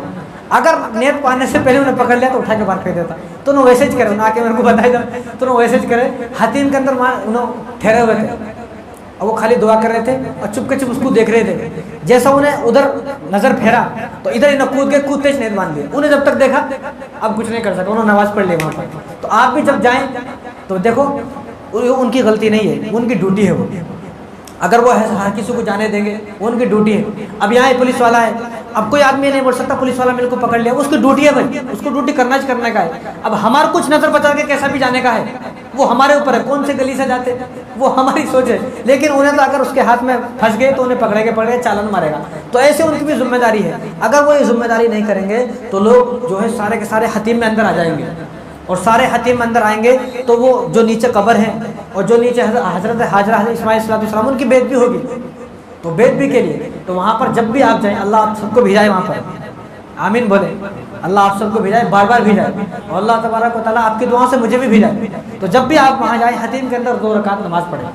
تو حلال پیسہ جمع نہیں ہوا حضور صلی اللہ علیہ وسلم کے زمانے میں، تو حلال پیسوں سے اتنا ہی بیت اللہ شریف کو تعمیر کیا گیا، وہیں پر چھوڑ دیا. اب اگر کسی کا نماز پڑھنے کو دل کرے گا تو حتیم میں پڑھ لے. تو حضرت ابراہیم علیہ السلام نے اکیلے نے بیت اللہ شریف کو تعمیر فرمایا، اور اتنا نہیں اس سے ڈبل تھا، وہ اتنا بڑا بیت اللہ اکیلے تعمیر فرمایا. تو اللہ تبارک و تعالیٰ نے ان سے کہا کہ مانگو کیا مانگتے ہو، تو تم نے میرا گھر تعمیر فرمایا ہے، اب تم مانگو کیا مانگتے ہو. تو انہوں نے کہا کہ اللہ مجھے کچھ نہیں چاہیے. تو انہوں نے اس موقع پر یہ کہا ربنا وابعث فیہم رسولا منہم یتلو علیہم آیاتک ویعلمہم الکتاب. کہ اللہ میں آپ سے کچھ نہیں مانگتا ہوں، صرف اتنا مانگتا ہوں جو آخری نبی پیدا ہوں گے اس نبی کو میری اولاد کے اندر پیدا فرما دو بس. کیا دعا ہے، کیا دعا ہے. کئی صحابہ جب حضور صلی اللہ علیہ وسلم کے پاس جاتے دعا کے لیے کہتے تو حضور صلی اللہ علیہ وسلم پوچھتے کیا دعا کروں. تو صحابہ یہ فرماتے ہیں کہ رسول اللہ یہ دعا کر دیں کہ قیامت کے دن ہم آپ کے ساتھ رہیں. ہم لوگ کیا مانگتے تھے، یا رسول اللہ دعا کر دیں بس بلڈنگ بن جائے، کاروبار بن جائے. یہ بھائی یہ تو زندگی ہے اور تقدیر سب کی لکھی ہوئی ہے، سب کی تقدیر، جتنا تقدیر میں لکھ دیا اتنا ملے گا آدمی کو. اب اس کا مطلب یہ نہیں آدمی گھر میں بیٹھ جائے، کوشش کرے، کوشش کرتا رہے، مل گیا تو بہت اچھا ہے. جتنا ملے گا وہ اتنا ہی ملے گا جتنا تقدیر میں، تقدیر سے زیادہ نہیں ملے گا. شداد تھا شداد، دنیا میں جنت بنایا. کیسی جنت بنایا، پوری دنیا کے سونا چاندی جمع کیا، پوری دنیا کا سونا چاندی جمع کیا، ہیرے جواہرات جمع کیا، جنت بنایا. اس کو پتا تھا کیا ایسا ہو جائے گا میرے ساتھ. جب وہ جنت میں اندر جانے کے لیے قدم رکھا تو بس موت کا وقت قریب آ گیا. اس نے کافی منت سماجت کی، اسرائیل علیہ السلام ملک الموت سے پیروں میں گر گیا وہ. اور دیکھو اللہ تبارک و تعالیٰ نے اس کو دکھایا. ہمیں دکھتا نہیں ہے، جب ہماری موت ہوگی، ہم میں سے کسی کی بھی موت ہوگی تو ہمیں دکھیں گے نہیں فرشتے، لیکن اللہ تبارک و تعالیٰ نے اس کو دکھایا. تو جب وہ جا رہا تھا تو پکڑ لیا. اب اسرائیل علیہ السلام تو موت کے فرشتے ہیں، ان میں تو اتنی طاقت ہے کہ کروڑوں لوگ انسانوں میں وہ طاقت نہیں ہے. تو اس نے ہاتھ چھڑایا تو ہاتھ چھڑا نہ سکا. وہ تو حیران ہو گیا، یا تو کون سا آدمی ہے، اتنا طاقتور آدمی میں نے دنیا میں دیکھا نہیں، میں سب سے بڑا طاقتور ہوں. کیونکہ اس زمانے میں پیسوں کی بنیاد پر بادشاہ نہیں بنتا تھا، طاقت کی بنیاد پر بادشاہ بنتا تھا. اس زمانے میں مال کی بنیاد پر، نفرت کی بنیاد پر، پیسے کی بنیاد پر جو ہے M L A M Ps بنتا ہے. اس زمانے میں ایسا نہیں تھا. اس زمانے میں جنگ لڑتے تھے، جو جیت گیا طاقت کی بنیاد پر وہ بادشاہ ہے. انہیں تو سب سے زیادہ بڑا بادشاہ تھا. اب اس کا ہاتھ جب پکڑا تو انہیں حیران ہو گیا، انہیں جبھی سمجھ گیا ہاتھ میں چھڑا نہیں سک رہا ہوں، یہ کوئی انسان نہیں ہے. تو پوچھا تو کہا کہ میں موت کا فرشتہ ہوں، تیری موت کا وقت قریب آ گیا. تو اس نے فوراً قدموں میں گر گیا، معافی مانگا، صرف مجھے اتنی مہلت دی جائے کہ میں جنت کو تو دیکھ لوں. کہا کہ نہیں نہیں، اب موت کا وقت قریب آ گیا. اس کا ایک پیر اندر تھا، ایک پیر باہر تھا، بس روح قبض ہو گئی، ختم ہو گیا. تو کیا دعا کی، تو جتنا اس کے دیکھو اس کی تقدیر میں نہیں تھا، اس لیے ہماری تقدیر میں جو لکھا ہوا ہے وہ ملے گا. اس کی قسمت میں کیا تھا کہ جنت بنا، لیکن اس جنت میں تو جا نہیں سکتا ہے. تو ہماری تقدیر میں جتنا لکھا ہوا ہے اتنا ملے گا، آدمی کوشش کرتا رہے۔ تو حضرت ابراہیم علیہ السلام نے اللہ سے کیا دعا کی؟ اللہ جو آخری نبی پیدا ہوں گے ان کو آپ میری امت کی، میری اولاد کے اندر پیدا فرما دیں بس۔ تو حضرت ابراہیم علیہ السلام کے 2 بیٹے تھے، حضرت اسماعیل علیہ السلام، حضرت اسحاق علیہ السلام۔ حضرت اسحاق کی اولاد میں سے 70,000 نبی آئے۔ کتنے؟ 70,000 نبی آئے۔ ادھر حضرت اسماعیل علیہ السلام ہے، اولاد یہاں سے بھی چلی ہے، اولاد یہاں سے بھی چلی ہے، لیکن کوئی نبی نہیں آئے۔ نبی آئے تو میرے اور آپ کے نبی حضرت محمد صلی اللہ علیہ وسلم نبی آئے۔ کیا دعا کی؟ حضور صلی اللہ علیہ وسلم کو میری اولاد میں پیدا ہونے کی دعا کی، تو اللہ تبارک و تعالیٰ نے اس دعا کو قبول فرمایا۔ اور دوسری بات، ایک بات اور سن لیں آپ بس، اس کے بعد انہوں نے جب دیکھا کہ نبی ایسے ہیں اور ان کی امت کے یہ فضائل ہیں، تو انہوں نے اللہ تبارک و تعالیٰ سے دعا کی، اللہ آپ نے میری ایک دعا تو قبول فرما لی، لیکن آپ میری ایک دعا کو قبول فرما لیں۔ کیا دعا؟ کہ میں، یا اللہ میں اس نبی کی اور اس نبی کی جو امت ہے اس امت کی دعوت کرنا چاہتا ہوں۔ تو اللہ نے کہا یہ کیسی عجیب سی بات ہے، تم کیسا؟ وہ ابھی 4000 سال، کیونکہ حضرت ابراہیم علیہ السلام کے 4000 سال کے بعد حضور صلی اللہ علیہ وسلم آئے ہیں، اور اب اس زمانے میں اب 1446 ہے، تو معلوم یہ ہوا کہ 1446 سال یہ 4000 سال ہو، یعنی 5500 سال ہو گئے، 5500 سال ہو گئے ان بات کو۔ تو اب اللہ نے کہا ہوگا کہ وہ تو 4000 سال کے بعد آئیں گے آخر نبی، اور جو امت ہوگی وہ 5500 6000 سال کے بعد ہے، تم کیسے اس کی دعوت کرو گے؟ تو انہوں نے، وہ بھی چالاک تھے، اللہ سے کہا کہ اللہ جب آپ نے کہا تھا بیت اللہ شریف بننے کے بعد آپ نے کہا تھا وَأَذِّن فِي النَّاسِ بِالْحَجِّ يَأْتُوكَ رِجَالًا وَعَلَىٰ كُلِّ ضَامِرٍ يَأْتُونَ مِن كُلِّ فَجٍّ عَمِيقٍ، یاتینا من کل فج عمیق، تم آواز لگاؤ کہ لوگ یہاں حج کرنے آئیں گے۔ تو انہوں نے اللہ سے کہا یا اللہ میں آواز لگاؤں، یہاں کیسے آواز لگاؤں؟ کوئی بھی نہیں ہے یہاں پر، اندھیرا ہے، نہ لائٹ ہے، نہ کوئی، بالکل اندھیرا ہے، نہ کوئی بستی ہے، نہ کوئی انسان ہے، نہ کوئی جانور ہے، کوئی محلہ نہیں، بستی نہیں، شہر نہیں، کوئی انسان نہیں ہے، میں کیسے آواز لگاؤں؟ تو اللہ نے کہا کہ آپ آواز لگاؤ، آواز لگانا آپ کا کام ہے، اس آواز کو لوگوں تک پہنچانا، لوگوں کے کانوں تک پہنچانا میرا کام ہے۔ تو انہوں نے وہاں سے آواز لگائی وَأَذِّن فِي النَّاسِ بِالْحَجِّ يَأْتُوكَ رِجَالًا وَعَلَىٰ كُلِّ ضَامِرٍ يَأْتِينَ مِن كُلِّ فَجٍّ عَمِيقٍ، آواز لگائی۔ اسی آواز کی برکت ہے آج اس دنیا کا کونا کونا دیکھ لیں آپ، دنیا کے اس کونے پہ چلے جائیں جس کونے پہ سمندر ہے، کوئی انسان بستا نہیں تھا، کوئی انسان نہیں بستا وہاں پر، لیکن اس کونے میں بھی آپ جا کر دیکھیں گے وہاں پر ایسے آدمی آپ کو ملیں گے جو بیت اللہ شریف حج کر کے گئے ہیں، کتنے ہزاروں آدمی۔ ایک آدمی ابھی گئے تھے، انہوں نے ویڈیو بنا کر ڈالی، وہ اینڈنگ پہ گئے تھے جہاں سمندر ہے، دنیا ختم ہے، وہاں پر انہوں نے جب حدیث کو دیکھا اور انہوں نے جب لوگوں سے پوچھا کہ وہاں پر ہزاروں لوگ ایسے تھے جنہوں نے بیت اللہ شریف کی زیارت کی ہوئی ہے اور روضہ مبارک کی زیارت کی ہوئی ہے، حالانکہ وہ دنیا کے اینڈ پہ ہیں، وہ اتنی دور ہیں کہ ہم تو بالکل قریب ہیں مدینہ کے، ہم تو صرف 4000 کلومیٹر دور ہیں، وہ تو جناب لاکھوں کلومیٹر دور ہیں وہ، لیکن وہاں سے بھی انہوں نے سفر کیا۔ یہ کس کی برکت ہے؟ یہ اللہ کی، ان کی دعاؤں کی برکت ہے۔ انہوں نے آواز دی، اللہ تبارک و تعالیٰ نے ان کی آواز کو لوگوں کے کانوں میں پہنچایا۔ آج ہر کسی کی مسلمان کی تمنا ہوتی ہے میں حج کرنے جاؤں، عمرہ کرنے جاؤں، ہر مسلمان کی تمنا ہوتی ہے۔ حالانکہ ایک زمانہ تھا 1 لاکھ میں حج کرنے جاتے تھے، ہمارے والد صاحب 2008 یا 2009 میں گئے تھے، 1 سے 1.5 لاکھ روپے، 1,20,000 کا خرچہ آیا۔ اب اس زمانے میں کوئی حج کرنے گیا تو 5 سے 6 لاکھ روپے خرچہ آیا، لیکن اس زمانے میں آپ نے دیکھا نہیں ہوگا کوئی آدمی بولے ارے 6 لاکھ ہو رہے میں نہیں جاتا ہوں، جب بھی نمبر آتا نہیں ہے۔ آپ جا کر دیکھیں اتنے لوگ درخواست دیتے ہیں کہ آدھے لوگوں کا نمبر بھی نہیں آتا، کیوں؟ یہ محبت ہے، یہ دعا ہے۔ تو انہوں نے دعا کی، تو انہوں نے اللہ سے کہا اللہ آپ نے کہا، میں نے آواز دی، میں نے آپ کی بات مانی، آپ میری بات مانو، میں آپ کی بات مانا نا، آپ میری بات مانو، میں اس امت کی دعوت کرنا چاہتا ہوں۔ اب اللہ تبارک و تعالیٰ بھی یہاں پر معاذ اللہ نہیں کہنا چاہیے، لیکن میں اپنے انسان ہونے کی بنا پر کہہ رہا ہوں کہ اللہ تبارک و تعالیٰ بھی حیران ہو گئے ہوں گے، یہ کیسی باتیں کر رہے ہیں، دعوت کیسے کر سکتے ہیں؟ تو انہوں نے کہا کہ مجھے پتہ نہیں اللہ، کیسا بھی کر کے میں ان کی دعوت کرنا چاہتا ہوں، آپ میری یہ جو میری تمنا ہے، خواہش ہے، اس خواہش کو پوری فرمائیں۔ مجھے نہیں معلوم کیسا پوری فرمائیں گے، کیونکہ ان کو معلوم تھا وہ ہمارے جیسے نہیں تھے، وہ نبی تھے، وہ خلیل اللہ، تو ان کو معلوم تھا کہ اللہ چاہے تو سب کچھ کر سکتے ہیں۔ کہا کہ ٹھیک ہے۔ تو اللہ تبارک و تعالیٰ نے جبرائیل علیہ السلام کو بھیجا کہ جنت سے کافور لے کر جاؤ، جنت سے کافور لے کر آئے، کافور اتنا، یہ سمجھو ایک پتھر لے کر آئے اتنا بڑا جنت کا، تو اس کو جبل ابو قبیس، بیت اللہ شریف کے سامنے ایک پہاڑ ہے جس کا نام ہے جبل ابو قبیس، جو گئے ہیں ان کو معلوم ہے۔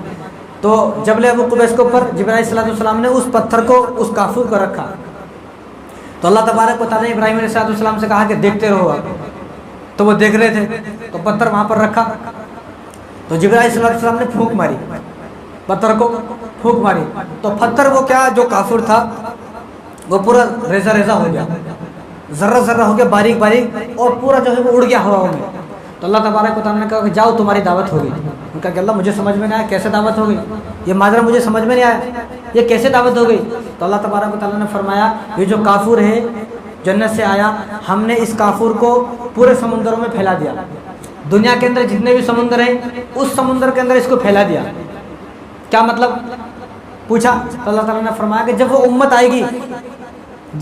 آئے گی اس کافر کو ہم نے پھیلا دیا اور اس کافر کو ہم نے نمک بنا دیا. جب وہ امت آئے گی تو نمک سمندر کے اندر سے تلاش کرے گی, کہاں نکلتا نمک, نمک کسی پیڑ پر نہیں لگتا ہے. آپ سرچ کریں, نمک کسی پیڑ پر نہیں آتا, نہ نمک کی کوئی بیل ہے نہ نمک کی کوئی درخت ہے, نمک سمندروں سے نکالا جاتا ہے. اور نمک کی ایک خاصیت یہ ہے کہ نمک بہت سستا ہوتا ہے. اب تو یہ ظالم سرکار آئی ہے, نمک اتنا مہنگا ہوا. اب سے پہلے نمک کیا 2 روپے 1 روپے میں تھیلی آتی تھی نمک کی, اور ہم جب چھوٹے تھے تو ہم دیکھتے تھے وہ ثابت نمک ملتا تھا, وہ لاتے تھے, وہ ہماری دادی وغیرہ وہ کوٹتی تھی نمک اور کوٹ کے باریک کرتے تھے نمک. 10 روپے کا پورا تھیلا آتا تھا نمک کا. اب بھی اتنا مہنگا نہیں ہے, اب بھی 15 20 25 30 روپے کی پوری تھیلی آتی ہے, جو 30 روپے کا نمک آدمی پورے مہینے کھا سکتا ہے. تو اللہ تبارک و تعالیٰ نے اس کافر کو نمک بنایا اور فرمایا کہ جب یہ امت آئے گی وہ امت اس نمک کو تلاش کرے گی سمندروں کے اندر سے, جاؤ تمہاری دعوت ہو گئی. یعنی یہ جو نمک ہے آپ سرچ کر کے دیکھیں, اس امت سے پہلے نمک کسی کو نہیں ملا. اس امت سے پہلے نمک نہیں تھا, صرف مسالے تھے لیکن نمک نہیں تھا. لیکن نمک اگر کسی کو ملا ہے تو اس امت کو ملا ہے. اور یہ نمک کس کی دعوت ہے, یہ حضرت ابراہیم علیہ السلام کی دعوت ہے کہ یہ جو نمک ہے یہ ہم حضرت ابراہیم علیہ السلام کی دعوت کھا رہے ہیں.